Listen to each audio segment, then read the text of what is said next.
O tema de hoje é os maiores inimigos da sua mente. Número 1. A voz do drama. A mente realmente adora criar histórias incríveis, que nos fazem sonhar e viajar para longe. Cada conto nos leva a lugares mágicos cheios de aventuras e surpresas. É tão fascinante como a imaginação nos transporta para mundos totalmente diferentes e emocionantes. Pense só nas fábulas que ouvimos quando crianças, como as aventuras de Peter Pan na Terra do Nunca, ou as jornadas épicas de Harry Potter em Hogwarts. Essas histórias não só nos divertem, mas também nos ensinam lições valiosas sobre amizade, coragem e a importância de acreditar em nós mesmos. É incrível como um simples conto pode nos fazer sentir tão vivos e conectados. E quase todos são ruins. Você manda uma mensagem e a pessoa demora a responder. A expectativa bate forte. A ansiedade aumenta. Será que ela viu? O que será que está rolando? Será que está ocupada ou só ignorando? É um turbilhão de pensamentos. Fico aqui pensando, contando segundos, e sinceramente, parece que cada minuto dura uma eternidade. Às vezes imagino 1000 cenários. Será que a pessoa está presa no trânsito? Ou talvez assistindo aquele filme que todo mundo está comentando? Ou será que simplesmente não está a fim de conversar? É tão frustrante. A gente se pega checando o celular a cada instante, esperando aquele sinal de que a resposta finalmente chegou. E quando vem, a mistura de alívio e curiosidade é real. E você? Já passou por isso? Como lida com essa ansiedade? Ela me odeia. Fiz algo muito errado. E agora ela vai me deixar. Nunca mais vou ter amigos. Parabéns, Steven Spielberg. Uau, você acabou de criar um filme inteiro do zero, sem nenhuma inspiração. Que loucura. Isso é realmente incrível. Sério, como você conseguiu fazer isso? É uma habilidade e tanto. O próprio Epícteto dizia, não são as coisas que nos afetam, mas sim como a gente vê elas. A nossa perspectiva muda tudo. O problema não é o mundo. O problema é que sua cabeça está sempre criando um dramalhão mexicano. Você vive fazendo tempestade em copo d'água. E isso te deixa super ansioso. E olha, eu entendo, porque às vezes a gente acaba exagerando nas preocupações. É como se tudo fosse uma montanha-russa de emoções. Quando a mente dramatiza, ela paralisa. E quando paralisa, você perde. O segundo inimigo. A falta de presença. Verdade é simples, mas dói. Você não vive, você viaja. E não é aquela viagem boa, não. É a pior de todas. A viagem mental para lugares que não existem, menos o passado que você não muda e o futuro que você não controla. No momento em que você acorda e antes mesmo de levantar, sua mente já te leva para 10 anos atrás, revivendo algo que te machucou. Ou então te joga 10 anos para frente, criando cenários sombrios do que pode dar errado. É como se você estivesse preso em um elevador quebrado. E ele nunca para no andar do agora. Os estoicos sabiam disso. Sêneca gritou, quase como um aviso. Sofremos mais na imaginação do que na realidade. E hoje, se ele visse a humanidade, ele falaria, vocês sofrem até quando estão bem. A mente de vocês cria tragédia até em dia de sol. Você não está aqui. Você está sempre em outro lugar. E uma mente que não está presente é uma mente que se autodestrói aos poucos. Você come, mas não sente o gosto. Anda, mas não observa o caminho. Conversa, mas não escuta. Respira, mas não vive. É por isso que sua cabeça vive cheia, pesada, tensa. É por isso que você sente ansiedade. Sua mente se acostumou a viver em lugares onde o corpo nunca vai estar. E aqui entra a porrada mais direta, menos estilo Pablo Marçal. Se você não domina o agora, você não domina nada. E quem não domina o presente acaba sendo escravo do passado e refém do futuro. Marco Aurélio dizia que tudo o que existe está no instante presente. E ele estava certo. Porque quando você se concentra no agora, você corta as pernas da ansiedade. Quando você volta pro agora, você recupera a força. Quando você aterra no presente, você volta a ser dono da sua própria mente. O passado já morreu. O futuro ainda nem nasceu. E mesmo assim, é nesses dois lugares que você insiste em morar. A falta de presença é um inimigo silencioso, mas destrutivo. Ele te rouba a vida sem que você perceba. Porque no fim, a real tragédia não é morrer. A verdadeira tragédia é viver sem estar vivo. E se não está seguindo o universo estoico, provavelmente nunca mais irá nos ver. Mas se está, parabéns, você está evoluindo a cada dia. O terceiro inimigo, o vício da reação. Esse vício aqui, esse é destruidor. A maioria das pessoas nem percebe, mas vive como uma marionete emocional. Qualquer coisinha puxa um fio e pronto, você reage. Alguém te olha torto, você já se sente atacado. Um comentário negativo no seu post, a mão já coça para responder na hora. Um problema aparece, seu coração dispara como se o mundo fosse acabar. Presta atenção, você não age, você reage. É dominado sempre. Os filósofos estoicos viam isso como o maior aprisionamento do ser humano.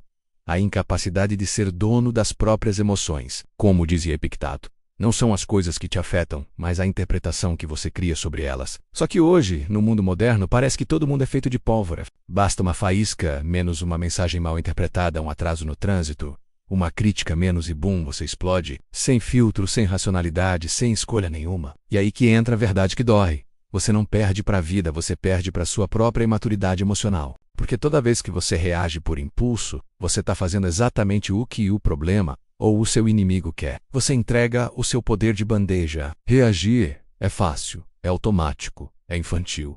Agir é para quem é rei. Reagir é para quem é escravo. O mundo moderno quer te treinar para reagir. As redes sociais querem, a mídia quer, o algoritmo quer. É tudo projetado para te manter nervoso, inseguro, inflamado. Quanto mais você reage, menos você pensa. E quanto menos você pensa, mais manipulável você se torna. O imperador Marco Aurélio ensinou que antes de qualquer ação, deveria existir um pequeno espaço para reflexão. Um intervalo curto onde você observa o impulso e se pergunta: isso aqui vale a minha paz? Porque a sua paz é cara. E quem reage demais paga caro sem nem perceber. A verdadeira força mental não é ficar tranquilo quando tudo está fácil. A verdadeira força mental é manter o controle quando o caos está batendo na sua porta. É quando alguém tenta te provocar e você mantém a postura. É quando tudo dá errado e você continua firme. É quando o mundo grita e você permanece calmo. Esse é o verdadeiro poder, agir e não reagir. Enquanto você continuar reagindo a tudo, sua vida será uma eterna bagunça emocional. Mas no dia em que você dominar suas próprias reações, o mundo inteiro se curva. Porque quem controla a si mesmo controla tudo, pense nisso. Tópico 4. Manter a calma em meio ao caos. Imagine uma coisa, enquanto todo mundo perde a cabeça, você se mantém firme. Enquanto a maioria entra em pânico, você respira, observa e se mantém no controle absoluto. Isso não é ser frio, isso é ser dono de si. Na vida estoica, existe um princípio que Marco Aurélio repetia para si mesmo em silêncio. A turbulência está fora, não dentro.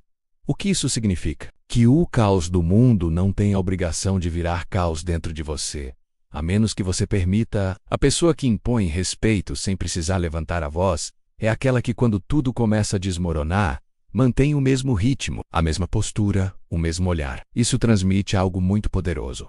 Segurança. As pessoas respeitam quem não se descontrola, quem não se perde, quem não se deixa arrastar pelo drama alheio. E isso é raro hoje em dia. Vivemos em uma geração condicionada ao imediatismo emocional.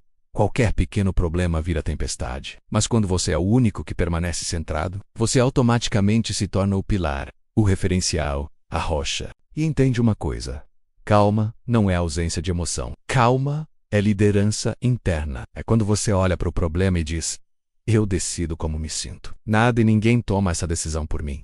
É a postura de quem se blindou. De quem sabe que perder a cabeça não acelera soluções, só atrasa. É a atitude dos que não se dobram. É o comportamento de quem está no comando da própria vida. Pablo Marçal fala uma frase que se conecta perfeitamente com isso.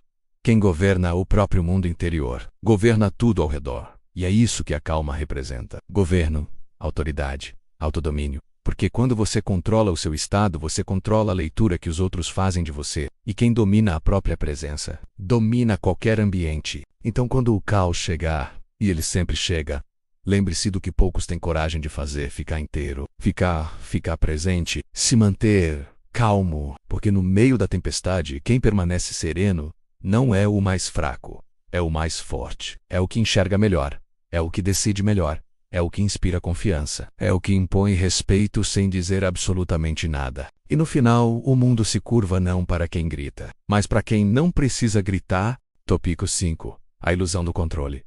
Você passa a vida inteira acreditando que controla tudo. Mas a verdade, você mal controla sua respiração. Quem dirá o resto? Alguma vez você percebeu como sua mente enlouquece tentando prever, planejar, manipular, antecipar cada micro detalhe do futuro? E tudo isso por um motivo: medo. A ilusão do controle é um inimigo silencioso, elegante, quase inteligente. Ele sussurra na sua mente: se você não controlar tudo, vai dar errado. E você acredita. Você se agarra a essa mentira como se fosse seu último pedaço de segurança. Marco Aurélio olharia para isso e diria: Você sofre porque tenta comandar o que nunca esteve nas suas mãos. Você tenta controlar o comportamento dos outros. Tenta controlar o que pensam sobre você. Tenta controlar resultados, circunstâncias, falas, humores, expectativas. Mas no fim, só controla uma coisa: sua postura diante do que acontece. Epicteto já avisou.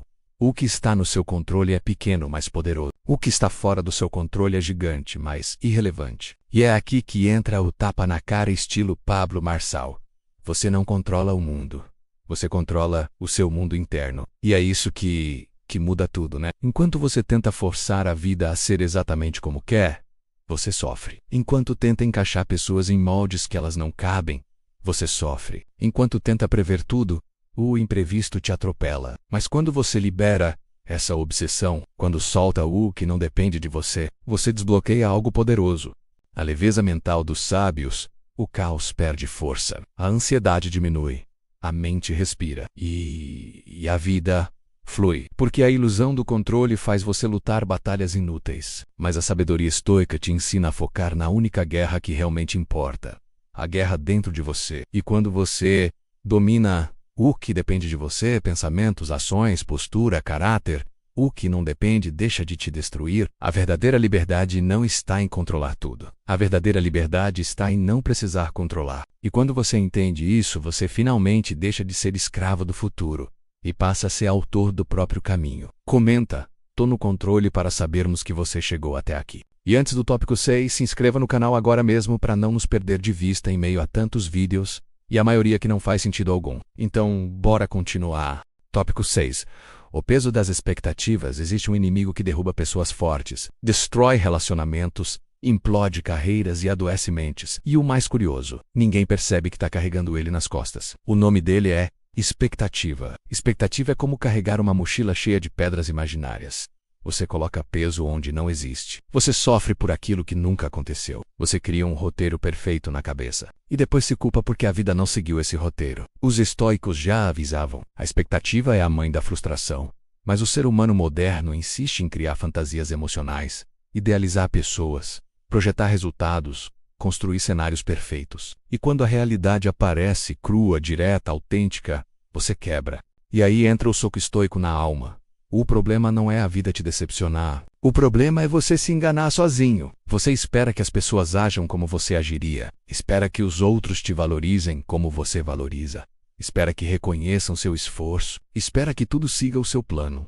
Espera, espera, espera. E essa espera te esgota, te suga, te corrói. Marco Aurélio ensinou que a raiz da dor está em desejar que o mundo seja diferente do que ele realmente é. Quando você troca a expectativa pela observação, tudo muda. Em vez de exigir, você entende. Em vez de se frustrar, você se adapta. Em vez de criar histórias, você encara fatos. E aqui vem a libertação.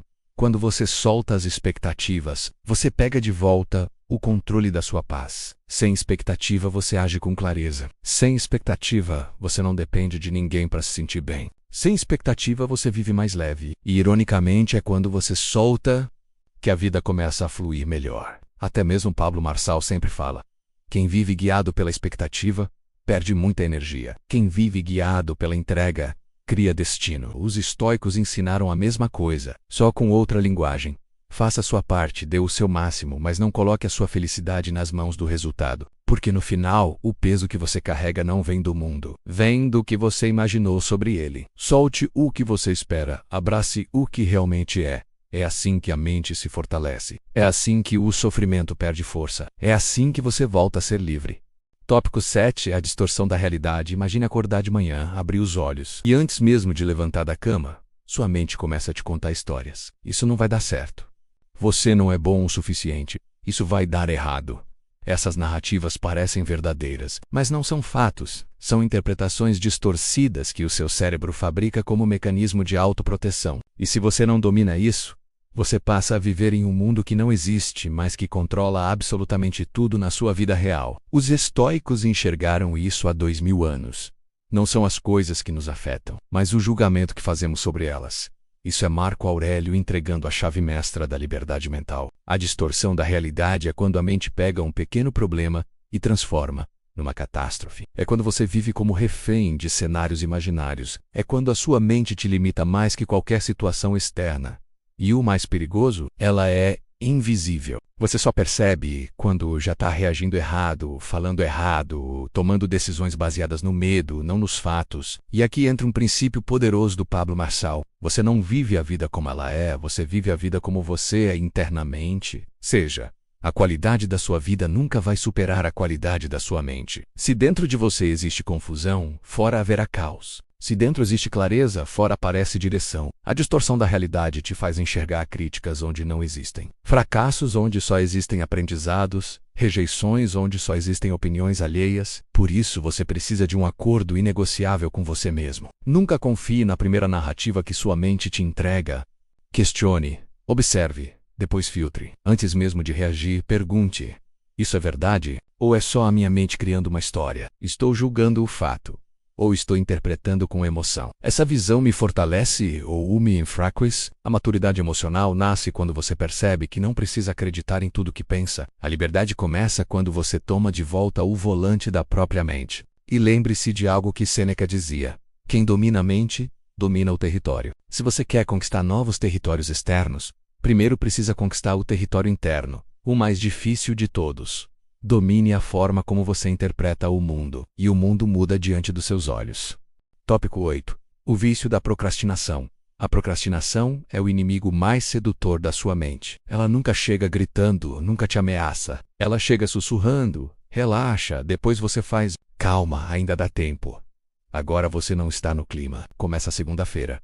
E nesses pequenos sussurros, você vai entregando a sua vida. Um pedacinho hoje, outro pedacinho amanhã. Quando percebe, você se tornou alguém que vive esperando a melhor hora, que nunca chega. Os estoicos chamavam isso de autossabotagem da alma, quando você sabe o que precisa fazer, mas permite que a mente ganhe de você. Marco Aurélio alertava: você nasceu para agir, não desperdice o que recebeu. Ele dizia isso porque entendia algo simples. O tempo que você perde nunca volta. Você não está procrastinando tarefas. Você está procrastinando a sua própria vida. E o pior é que a procrastinação é confortável. Ela te dá um alívio temporário, uma falsa sensação de que está tudo bem. Mas depois vem a culpa, o arrependimento, a autocobrança. É como beber veneno e esperar que a vida melhore. Agora entra o ponto de Marco Aurélio, direto e rasgado. Quem procrastina não está com problema de tempo, está com problema de governo interno. Ou seja, você não governa sua própria mente. Você não comanda o seu território. Você deixa sua agenda na mão das emoções. E emoções são péssimas conselheiras. Quer vencer a procrastinação? Não adianta esperar motivação. A motivação é volátil. Você precisa de disciplina. E disciplina nasce quando você aprende a agir mesmo sem vontade. A regra é simples. Comece antes de estar pronto. Dê o primeiro passo antes de se sentir confortável. A ação é o antídoto da procrastinação. E existe um princípio estoico que fecha tudo isso. A mente se fortalece quando você faz o que ela tenta evitar. Cada pequena ação é uma vitória interna. Cada tarefa concluída é uma prova de que você voltou a assumir o controle. Então, da próxima vez que sentir aquela voz dizendo "depois eu faço", respire fundo, sorria de canto e responda mentalmente: agora, porque quem age agora constrói futuro. Quem adia, constrói arrependimento. Tópico 9. O medo de desagradar os outros. Esse é um dos inimigos mais traiçoeiros da mente. O medo de decepcionar, de ser julgado, de não agradar, ele te paralisa, te faz pedir permissão para existir, te transforma num personagem que você interpreta para ser aceito, enquanto a sua verdadeira versão fica trancada lá dentro. Os estoicos chamavam isso de escravidão emocional, porque você se torna refém da opinião alheia. Você vive preocupado com o que os outros vão pensar, mas nunca para pensar no que você pensa de si mesmo. Epicteto foi direto. Quem busca aprovação externa é controlado por quem aprova. Ou seja, se você depende do aplauso, qualquer vaiador da plateia com um comentário destrói o seu dia. E isso é cruel, porque você perde a própria identidade tentando encaixer no molde de alguém que nem liga para você. A verdade é simples e dura. Você nunca vai agradar todo mundo. Nem Cristo agradou. Nem os grandes sábios agradaram. E você está tentando o quê? Ser unanimidade. Isso não existe. Agora vem o ponto que Pablo Marçal sempre repete. Quem vive buscando aceitação se torna rejeitado por si mesmo. E é isso mesmo. Você desagrada a si para agradar os outros. E esse é o pior tipo de fracasso interno. O que os estoicos faziam para destruir esse medo? Eles treinavam a indiferença estratégica. Ou seja, você escuta, mas não absorve. Você observa, mas não se submete. Você trata elogios e críticas com a mesma neutralidade. Porque quando você aprende a não se abalar por ninguém, você finalmente se torna alguém que todo mundo respeita. Sabe por quê? Porque pessoas confiantes incomodam. Pessoas autênticas intimidam. Pessoas que não pedem permissão para ser quem são se tornam perigosas. A partir de hoje, coloque isso na sua mente. Você não está aqui para caber nas expectativas dos outros. Você está aqui para cumprir a sua missão. E missão não se negocia. Pare de viver para agradar. Comece a viver para evoluir. Porque quem tenta agradar a todos acaba traindo a si mesmo. Tópico 10. O vício de reclamar. Vamos falar sobre um dos piores inimigos da sua mente. Um vício tão silencioso que destrói sua força mental sem você perceber. O vício de reclamar. Parece inofensivo, não é? Uma frase aqui, um desabafo ali, uma criticazinha sobre o clima, o trânsito, o chefe, a vida. Mas sem notar, você está treinando o seu cérebro para enxergar tudo pelo pior ângulo possível. Os estoicos já alertavam. Você se torna aquilo que alimenta repetidamente. E reclamar é veneno puro. Sabe por quê? Porque a reclamação transforma seu cérebro numa máquina de justificativas. Você se convence de que não tem culpa de nada. O papel de vítima se torna o seu preferido. E toda vez que algo dá errado, sua mente corre para o mesmo lugar seguro. Mas a culpa é do governo. Mas ninguém me ajuda. Mas a vida é difícil. É exatamente assim que a maioria das pessoas permanece presa no mesmo ciclo de mediocridade por anos. Porque reclamar alivia, mas nunca jamais resolve. Como diz o Pablo Marçal, reclamar é pagar aluguel para morar na própria miséria mental. E ele está absolutamente certo. Você cria uma atmosfera tóxica ao seu redor. As pessoas se afastam de você. As oportunidades simplesmente evaporam. Sua energia vital desce para o nível subterrâneo. E o pior de tudo, você começa a acreditar que o mundo te deve alguma coisa. Mas deixa eu te contar o que os estoicos faziam de diferente. Eles praticavam a aceitação ativa. E não, isso não é conformismo. É reconhecer a realidade exatamente como ela é. E a partir daí agir com força e disciplina. O imperador romano Marco Aurélio escreveu em suas meditações: pare de reclamar. Uma ação honrada já é a resposta. Os estoicos entendiam uma verdade brutal. Se você tem tempo para reclamar, você tem tempo para agir. Se você tem energia para reclamar, você tem energia para melhorar. Se você tem voz para reclamar, você tem voz para mudar a sua própria vida. Então aqui vai um exercício estoico imediato para você começar agora mesmo. Durante as próximas 24 horas, faça um voto de silêncio contra a reclamação. Não critique nada. Não coloque a culpa em ninguém. Apenas observe e haja. Você vai notar a diferença instantaneamente. Seu foco vai subir, sua paz interior vai aumentar e o seu poder pessoal vai voltar para sua mão, onde ele pertence. Porque reclamar é fácil, qualquer um faz. Mas dominar a si mesmo, isso é para poucas mentes. E você está aqui para ser uma delas. Agora um bônus para quem continuou até aqui. Tópico bônus. A ilusão da vida perfeita. Chegamos ao último inimigo. Aquele que destrói sua paz sem você nem perceber. A ilusão da vida perfeita. Esse talvez seja o inimigo mais perigoso da mente moderna. Hoje, todo mundo vive numa vitrine. Redes sociais, filtros, viagens, carros, sorrisos forçados, frases motivacionais. E no meio disso tudo você acaba comparando seu porão interno, seus bastidores, com o palco dos outros. É aí que nasce a frustração. A autocrítica doentia, aquele sentimento de que você está atrasado, que não é bom o suficiente, que já deveria estar mais longe. Mas olha que interessante, os estoicos já sabiam dessa armadilha há mais de 2000 anos. Eles alertavam: a infelicidade nasce da expectativa irreal. E é exatamente isso que acontece quando você compra essa ilusão de perfeição. Você se cobra o impossível. Você se sabota tentando ser impecável. Você se pune porque a sua vida real não parece com o feed de alguém que você nem conhece de verdade. Essa comparação constante rouba sua paz de forma silenciosa e cruel. Como o imperador Marco Aurélio disse de forma cirúrgica: não inveje. Você não sabe o que vive aquele que admira. A vida perfeita simplesmente não existe. O que existe é um monte de gente disfarçando seus problemas com boas fotos e legendas inteligentes. A verdade crua é: todo mundo luta, todo mundo sofre, todo mundo carrega batalhas internas que nunca posta em lugar nenhum. E aqui entra um ponto direto de Pablo Marçal. Quem tenta viver uma vida perfeita se torna escravo da própria aparência. É exatamente isso. Você começa a viver para impressionar os outros, não para evoluir de verdade. Você finge estar bem por fora, enquanto por dentro está caindo aos pedaços. Os estoicos ensinavam justamente o oposto. A verdadeira força nasce do desconforto, do aprendizado, da imperfeição. O sábio não busca parecer perfeito, ele busca ser melhor a cada dia. E quando você finalmente abraça sua própria realidade, com seus erros, falhas e todo o caos que faz parte da vida, algo poderoso acontece, você se liberta. Porque quem aceita sua imperfeição ganha autonomia. Quem assume seus defeitos ganha poder. E quem para de fingir, ganha o respeito dos outros e, mais importante, o seu próprio respeito. A vida perfeita é uma miragem. Mas a vida consciente, forte e estoica, essa sim, está ao seu alcance. Pare de tentar viver como um personagem. Comece a viver como você. É isso que os fortes fazem. É isso que os estoicos fazem. E é isso que você nasceu para fazer. Obrigado por assistir. Se esse conteúdo fez sentido para você, deixe seu like e se inscreva no canal para mais reflexões como essa. Até a próxima.